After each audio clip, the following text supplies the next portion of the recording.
Quinnipiac students will be able to rent cars on campus beginning next semester. And do you think living on campus at Quinnipiac is expensive? According to one poll, Quinnipiac nearly tops a nationwide list. All this and more on the Q30 Newscast. Live from the Ed McMahon Center, this is the Q30 News Nightcast. Good evening, Quinnipiac, and welcome to the Q30 Newscast presented by Joya Spa and Salon. I'm Stephanie Fasano. And I'm Liv Dufault. To start tonight off, a new program will allow students to rent a car whenever they need one. Brenna Oricoli has more on the story. Brenna? Thanks, ladies. We often report about shuttle problems here at Quinnipiac and how it affects students who may not have a car. But now QU student government says they have the solution. If students don't have a car on campus and don't want to use the shuttle, there will soon be another option. The Enterprise Car Share Initiative, starting in January, will allow students to rent a car by the hour and go wherever they need to go. Assistant Dean of Student Affairs, Daniel Brown, says the idea came up a year ago from this year's sophomore class.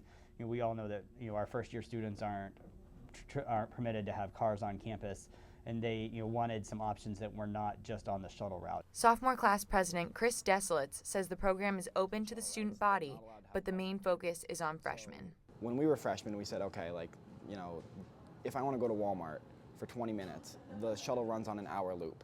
So you go into Walmart for 5 minutes, you come out, and then you have to wait another 55 minutes. There will be 2 cars available to rent at the start of the program. They will be parked near the faculty office building in North Lot. Desolate says the amount of cars will increase based on the success of the program. SGA's Vice President of PR says she thinks there is a need for a program like this. Our student body's growing.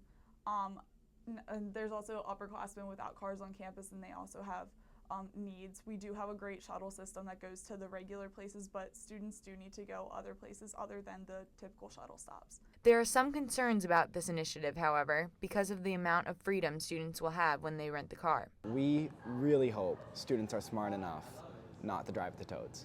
We hope that they're not going to take it to Empire or drive drunk or something like that. So there's no protections there. We're just trusting the students not to use it for that. And if something happens where they get into a drunk driving accident, there could be repercussions. But Brown says he thinks the program will be successful. I'm hopeful that it's going to be something that's good. I think anytime we can provide our students with another option, we're open to that. Brenna Oricoli, Q30 News. Until rental cars are available, many Quinnipiac students rely on the school shuttle system to get around. One shuttle route causing some problems for students is the Whitney Village shuttle. The Department of Public Safety says the Whitney Village shuttle runs on a continuous loop from 7 a.m. through 8 p.m. Monday through Wednesday, and then from 7 a.m. through 11 p.m. Thursday and Friday. But some students who live in Whitney Village say the shuttle is sometimes unreliable. I only take the bus in the morning, and I would say it's reliable then, but sometimes if I had to stay late, towards the late afternoon or at night, I would say it's more unreliable. So I guess it depends on the time. Students looking for a ride to or from Whitney Village overnight or throughout the weekends are directed to use the York Hill No. 3 shuttle. Business Insider ranks Quinnipiac University as the 6th most expensive college in the United States in terms of room and board costs, and the number 1 most expensive in the state of Connecticut. The information comes from the website eCollege Finder, which says the price of living on campus at Quinnipiac is $14,250. At number 1 is the New York School of Interior Design, which charges $21,000 per year for room and board. eCollege Finder compiled the rankings by looking at 4-year undergraduate colleges across America. Quinnipiac sororities and fraternities are often hosting events on campus to raise money for certain philanthropies. Our Sean Clasley went to one event on October 19th hosted by Alpha Chi Omega. All the proceeds of this event go towards the shelter in New Haven, and this is what we truly thrive off of. Alpha Chi Omega has brought the fight against domestic violence to Quinnipiac. On Sunday, the girls wore a shirt saying, "Love shouldn't hurt," as they hosted their 16th annual Frisbee Fest. This really gives Alpha Chi Omega a chance to show the community what we're all about, and that's the fight against domestic violence. And to also raise awareness and money for women who are looking for a second chance to start over. It's going to a good cause, and it's going to be a fun time. Everyone's potting it in the face.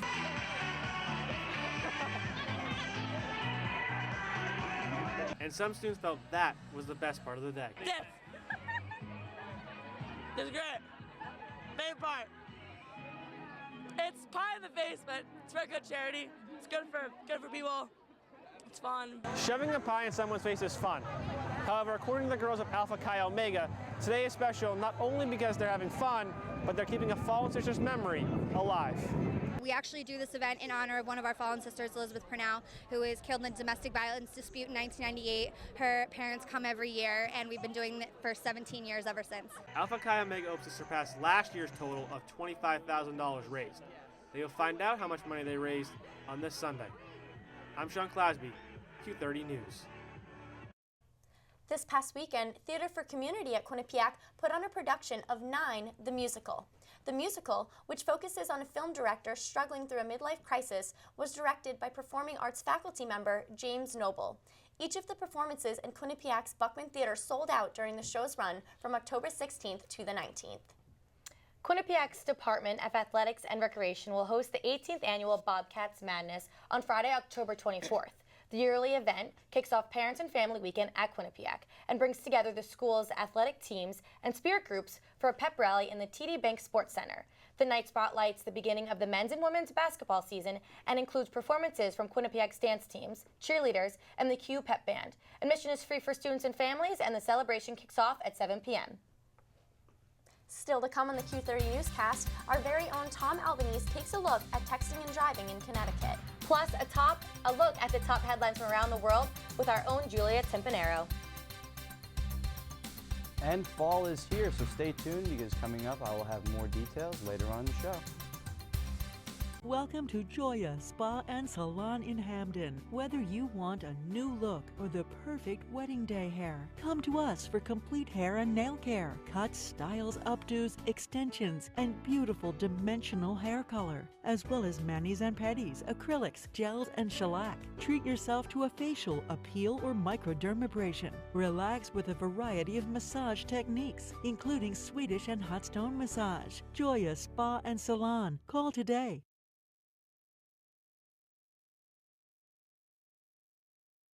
The Bobcat Shop, located at 1010 Sherman Avenue in Hamden. Your #1 choice for Bobcat merchandise.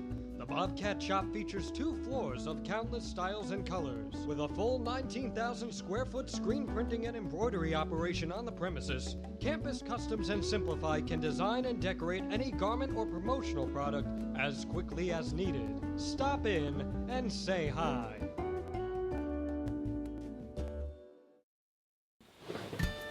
Wake up, Quinnipiac! It's the morning after! Hey! Come on, guys, it's time for TMA! Let's go!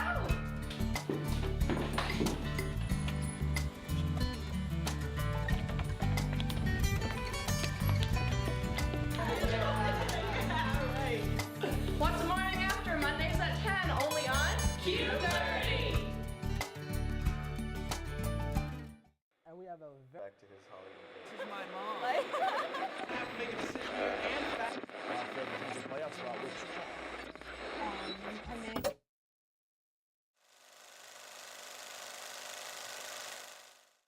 The Q30 Newscast is presented by Joya Spa and Salon. For more information, visit www.joyadayspa.com. Texting and driving is often spoken against in campaigns and on commercials, but as Tom Albanese explains, it's still a problem here in Connecticut. On many busy streets, there are people that still text and drive, putting themselves at risk of getting into accidents. It's a trend that has gone on for decades, and as Hamden Police Chief Thomas Wydra says, one big cause is all the improvements in technology. With the explosion of technology and smartphones and mobile devices, people are trying to multitask while they're driving a car. Some may be able to handle it, but others have not. Here in Hamden a few years ago, we had a fatal motor vehicle accident that was attributed to an operator using her phone at the moment of impact, and a person lost their life because of it. As more accidents of this stature get reported, authorities have worked harder to prevent these issues from occurring, but most people may not be trying to prevent it. A 2012 survey of more than 3,900 U.S. adults found nearly 83% of the group felt that texting while driving was, quote, completely unacceptable, but about 35% of these people also admitted to reading an email or a text while driving during the month the survey was taken. I think it just comes down to psychology and people's desire to not wait to either receive or deliver communication. As many people continue to multitask on their mobile device while driving, the best way to prevent accidents is simple. Stop the car, turn the phone off. I think that if you are a person who finds it difficult not to engage in that type of conduct, right, texting and driving, holding the phone while you're driving, if you're not able to do that, then be responsible and shut the phone off. Just shut it off and put it down.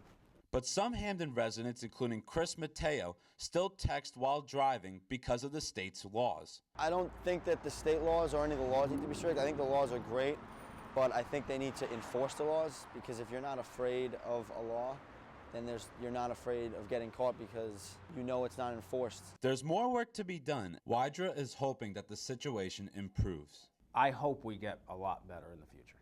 In Hamden, Tom Albanese, Q30 News.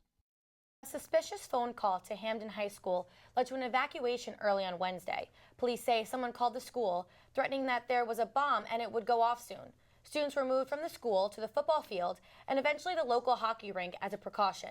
The Hamden Police Department swept the school and surrounding area with K-9 teams and found no explosives. Students re-entered the school a few minutes before dismissal at the end of the day. Now there's a lot of news happening beyond the Quinnipiac campus. Here's Julia Timpanero with the latest headlines from around the world. Chaos unfolded in Ottawa, Canada Wednesday morning as a gunman shot and killed a soldier at the nation's war memorial and then made his way into the Parliament building across the street before being shot dead. The attack caused lockdowns of all buildings near and around Parliament Hill. Members of the military stormed the area with guns drawn. Police initially stated more than one gunman was involved in the incident, but as investigations continued into the night, it seems the shooting may have been a lone act. Members of the Parliament spoke to the media after the shooting, described the scene of the alleged gunman entering the Parliament building while firing his weapon. Many government officials are crediting Canada's Sergeant-at-Arms with shooting the gunman once he entered Parliament. Police say the deceased soldier is Corporal Nathan Cirillo. Law enforcement officials have also identified the gunman, but are not releasing details about his background at this time. Parliament remained locked down as of 8 p.m. Wednesday night, as authorities continue to call on an incident and an ongoing investigation. The World Health Organization says it could have a serum for Ebola in the next couple of weeks. The Ebola outbreak has killed more than 4,500 people already. Most of these deaths occurred in Guinea, Liberia, and Sierra Leone. The blood from survivors of the disease could be used in a serum. The World Health Organization says the process will begin in Liberia, one of the countries hit the hardest by this disease. It is still unknown how much of the potential vaccine could be available and if it could meet the current world's demands. Canadian authorities say that 4 infant bodies were found in a storage locker on Monday, after having an employee from the storage facility call the police discovered the decomposed remains. There are a number of individuals under investigation. A police spokesman had told Canadian media that this was a tragic beyond belief. Police are unsure of how long these bodies have been in the storage facility. American Jeffrey Foley has been released from a North Korean prison after 5 months of captivity. Foley was allegedly detained in North Korea after leaving a Bible in his hotel room. The Pentagon provided Foley with a flight home once he was released. A spokesman from the family says Foley is in good condition and has been reunited with his wife and children. 2 other Americans are still detained in North Korea. And on Valentine's Day last year, Olympic athlete Oscar Pistorius killed his wife Reva Steenkamp. He will now officially start serving his 5-year sentence for culpable homicide. South African law says the athlete must serve at least 1/6 of his sentence in prison and can complete the rest of on house arrest. South African prisons are notorious for gang violence, overcrowding, and unsanitary conditions. One judge did not think Pistorius' condition could provide too big a challenge to the prison system. However, a corrections chief said that prisons with disabilities face the same inhumane conditions and able-bodied citizens. Coming up next, I'll have your full Q30 forecast. So, highlights for this week look pretty solid. Men's hockey versus Yale, men's basketball Iona. Got some pretty nice graphics too, some OTSs, full screens. Yeah, and I was also thinking for a feature idea, we could do something about head coach Ram Technical for the men's ice hockey squad with the new year and new players. Yes, that definitely sounds good. Yeah. Yeah.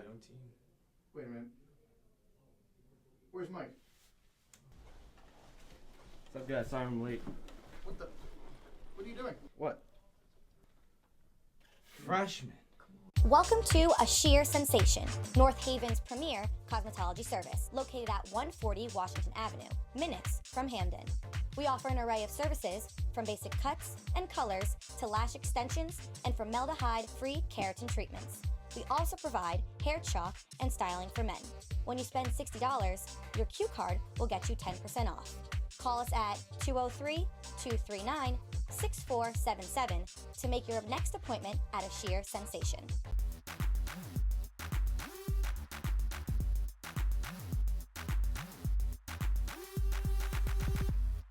We are your source for entertainment news. The Bobcat Shop, located at 1010 Sherman Avenue in Hamden. Your #1 choice for Bobcat merchandise.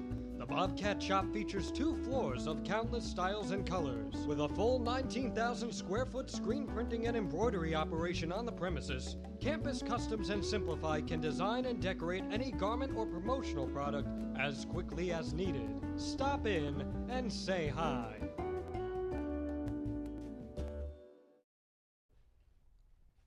Good evening, Quinnipiac. I'm Dillon Marchello with your Q30 weather update. Now first, taking a look at the national radar, you're going to see in San Francisco, we have temperatures hovering around the lower 70s, and then as we move south, we have temperatures in the low 80s. And as we moved east, up into the New York northeast area, as you can see, the temperatures are hovering right around the mid 40s and lower 50s. Down towards Washington, we see it's a high 57. But now let's take a look at the local radar. As you can see, the local radar, we have some rain that's been hovering around the past couple days, but no worries, it'll be off by the weekend. And we'll take a look at the local temperatures. In the local temperatures, we have 52 around Hartford, 50 in the Norwich area, and 53 towards the coast and New London, Connecticut. And we'll take a look at tonight's forecast. Tonight's forecast, we're looking at the temperature hovering like the upper 48 with rain, winds moving northeast at 10 miles per hour. And we'll jump into tomorrow. Tomorrow's forecast, we're going to be in the lower 60s. As you can tell, still going to have that rain that's going to be hanging around. Winds moving northwest at 15 miles per hour. And let's take a look at the 7-day forecast. And for the 7-day forecast, as we can see here, Thursday, we're going to be still having some of that rain sticking around. Friday, we're going to see it move out of there with temperatures hovering around that low 60s. Saturday and Sunday, we're going to be seeing the weekend's going to clear up. It's going to be in the lower 60s, so it should be a nice weekend. And moving into early next week, we're going to see sun on Monday, sunny with temperatures still hovering around the low 60s, and off into the midweek as well. Now back to the desk. Thank you, Dylan. Well, at least the weather this weekend will be nice, Liv. I know, thank goodness. I'm getting sick of the rain. And even though the weather may be getting a little bit colder, the world is still hot with entertainment. And unfortunately, we have the death of a recent fashion icon. I know, that was a tragedy. Also, though, Monica Lewinsky is starting to make headlines. So now we're going to toss it over to Madeline Holloway for the headlines. Thank you, Liv. The legendary fashion designer Oscar de la Renta has died at the age of 82. No official cause of death has been given, although he battled cancer in 2006 and appeared frail in recent appearances. De la Renta is best known for dressing famous people around the world. The designer moved from the Dominican Republic to New York in 1965, launched his own label, and made history with his creations ever since. He has dressed every First Lady since Jacqueline Kennedy. Even the current First Lady, Michelle Obama, wore one of his dresses for the first time this month. And Bethany Frankel is about to balance being a businesswoman and a reality TV star. Frankel is set to return to the cast of The Real Housewives in New York City for the show's 7th season. Frankel says that she is genuinely excited, but also slightly nervous. The rest of the cast has yet to be announced. Frankel noted that the title of the housewife does not exactly fit now. Bethany Frankel and hubby, Jason Hoppy, split in December 2012 and just recently came to a custody agreement. And actor Matthew Morrison married fiancée Renee Puente Saturday night. The Glee star updated his fans on Twitter of his nuptials on Monday. A source told Us magazine that the wedding took place in Maui, Hawaii, and was a small, intimate gathering. Morrison wore a custom Brooks Brothers tuxedo, and Puente wore a one-of-a-kind Gustavo Codille gown with shoes especially designed by Emmy London. And Monica Lewinsky has finally joined the Twitterverse. The former White House intern who had an affair with President Clinton tweeted #HereWeGo. Lewinsky says she feels like she was patient zero of cyberbullying. She wrote an essay in May discussing her life after the affair and her reaction to Hillary Clinton calling her, quote, narcissistic Looney Tune, unquote, in a conversation with a close friend. On Monday, Lewinsky gave a speech at the Forbes Under 30 Summit, her first public speech in 13 years. I'm Madeline Holloway, and that's it for your World News. Back to you at the desk. Thank you, Maddie. Still to come on the Q30 Newscast, a look into the latest QU athletic news this week. And our newest edition of QuinniPeople, where Q30's Elijah Westbrook looks into how one student is selling a handmade product all around the world. We'll be right back. Back to his Hollywood. This is my mom. I have to make a decision here and fast.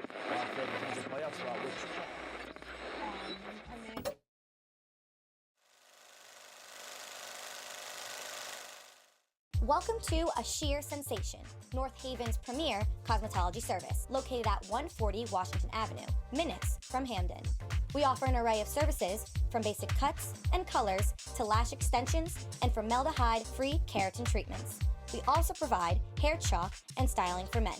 When you spend $60, your Q card will get you 10% off. Call us at 203-239-6477 to make your next appointment at A Sheer Sensation. Wake up, Quinnipiac! It's the morning after! Hey! Come on, guys, it's time for TMA! Let's go!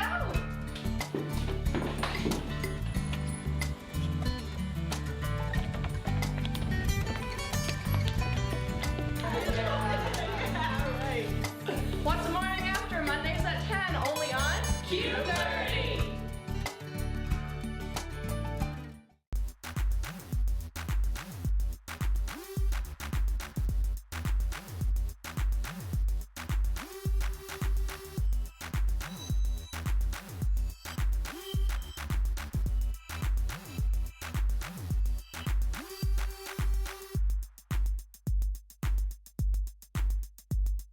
We are your source for entertainment news.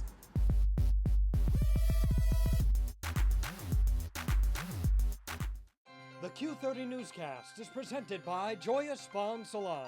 For more information, visit www.joyadayspa.com. Welcome back. I'm Dylan Fearon. Here's your Quinnipiac Sports Update. The Quinnipiac men's hockey team is now 1-2-1 after falling to UMass Lowell 6-3 on Friday night and tying the Riverhawks 3-3 on Saturday in a home-and-home series. Bobcats then traveled to Bridgeport on Tuesday to play UConn and fell just short at Webster Bank Arena 4-1. Sophomore standout Sam Ennis had the lone goal. Rand Pecknold's squad, who's currently ranked 15th in the country, is idle this weekend and do not play again until November 1st against Northeastern at High Point Solutions Arena. While the men's hockey team has been struggling, Rick Seeley's women's hockey team remains undefeated after sweeping Maine over the weekend. Bobcats defeated the Black Bears 4-0 on Friday and 2-0 on Saturday.